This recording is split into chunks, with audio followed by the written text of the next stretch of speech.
Today's going to be a little bit of a different episode. And I'm just going to warn you now, if you are someone who is an all lives matter type of person who doesn't want to talk about race and equity and diversity, this episode is not for you. I encourage you to leave and unsubscribe because there's not going to be a value alignment. At the time of recording, we are in January, and I don't know where you're listening from across the world, but somehow you found yourself to me. And I think I owe it to you to let you know how I'm feeling and how my community is feeling.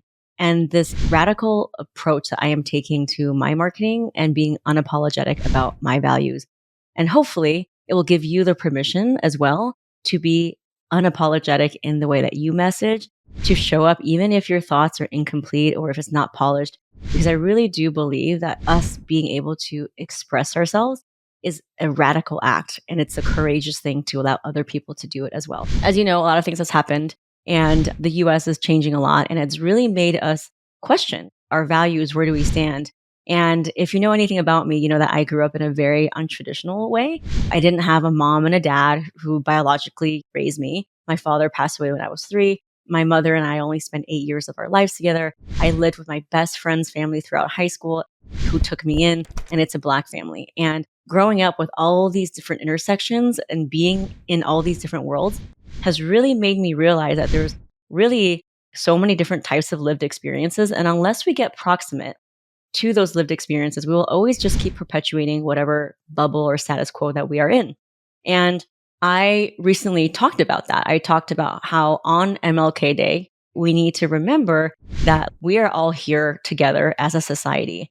And it's really about helping one another and shining a light on those people and providing an equal opportunity for people who maybe traditionally have not always felt comfortable advocating for themselves and maybe not given permission to be the loudest ones in the room, and how I'm doing my work to do that. I actually got shadow banned by the algorithm. So my Instagram views crashed from a couple hundred to 13 and 14. And then my post, usually that gets, 1 to 4,000 views, got like 300. I was shadow banned by the system where the algorithm basically hid me from view from most people. And I just thought it was so interesting because, as you know, so many different changes are happening with the people, the billionaires who own our social media and data and content, and how they have pledged allegiance to a certain political party. And so, of course, their agenda and their viewpoints that, quite frankly, differ from mine probably aren't going to jive with what I was talking about.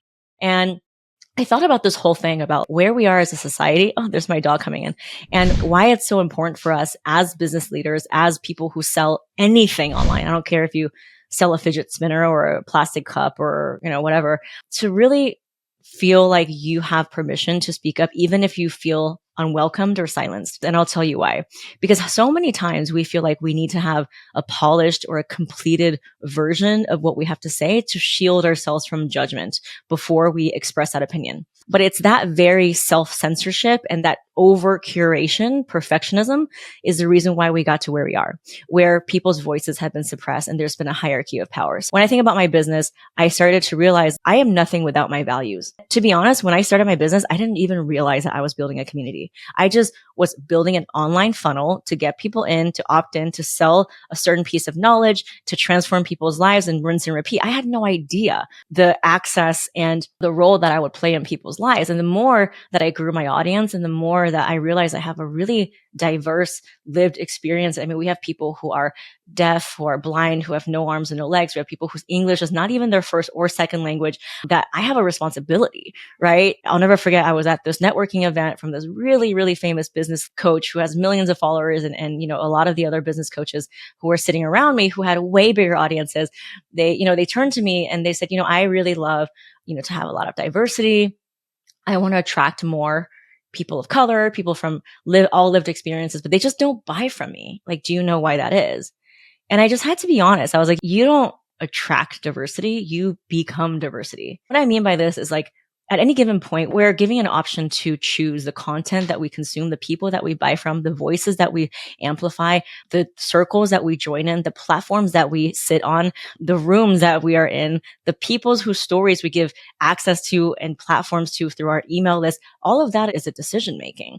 If you want to have a business that reflects the diversity of your values and your people, think about the content you're consuming and who you're following. And whether it's subconscious or conscious, that is sending a signal to people. In this day and age, people are not just buying because you have the most authoritative thing. I think authority only goes so far.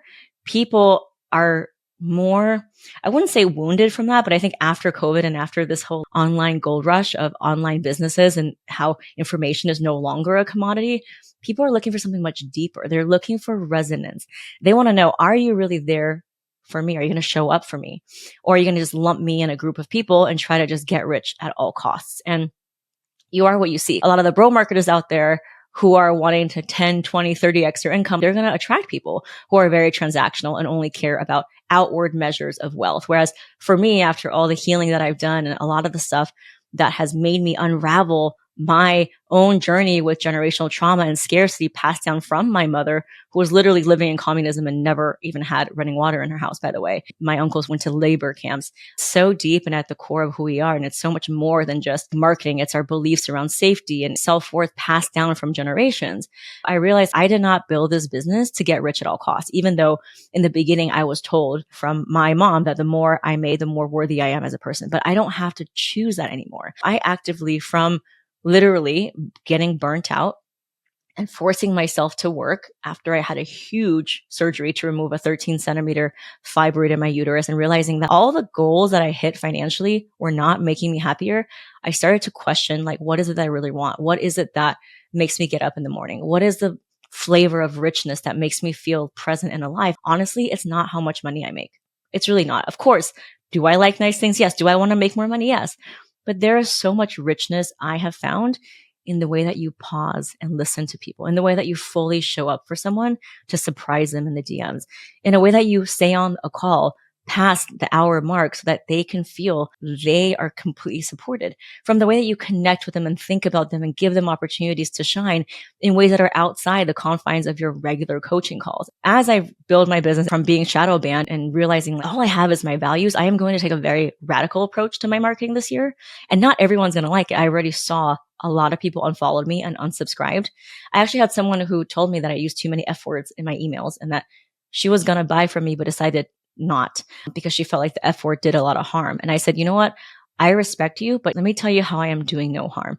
I am doing no harm by truly showing up for people and letting them come as they are, embracing their whole essence. I am doing no harm, not by the F words that I'm speaking, but inviting people to be themselves as well. You will always have people who disagree with you. And anytime you feel like you want to say something, but you're holding back because the thought is incomplete or you don't know how to structure it, give yourself permission. Give yourself permission to express, because I think this overly perfectionism that we have to be polished or ready is exactly why we are seeing the systems of oppression that we are, and why certain voices who are just equally brilliant, and if not even more deserving, are silenced. Hopefully this episode of my journey of being silenced, literally silenced, banned, blocked, and people unfollowing me, has given you permission to realize those people were never meant for you anyways. The more you show up as your unapologetic self, the more your people can find you and lean all the way in. Another part of this is that after I have started sharing about my thoughts and being shadow banned, so many people have reached out to me in the DMs and in the emails.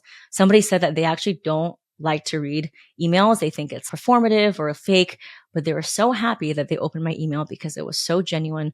The way that I expressed from a place of intention, from imperfection and wholeness, made them realize that they also deserve to speak their mind. That to me is an impact worth more than any revenue number, more than any dollar amount that you can track on a KPI sheet. Today, actually, in my coaching call, and we do these monthly group coaching calls for our Accelerator PR Accelerator members. And instead of the usual, like, okay, let's break out in a small room and get to know each other, I asked them to answer this one question, which is, how are you defining success differently this year? And the reason why I said different is because we have, as a society, as a mankind, we have experienced so much change in the last 12 months alone. Whether it's AI or the war or politics or changing policies, we are experiencing such a fundamental shift at a speed that is so exhausting and unfathomable that we need to be reminded who's really for us and who's not for us. I encourage you, as you build your business, to realize you're so much more than just a founder of a product or a service.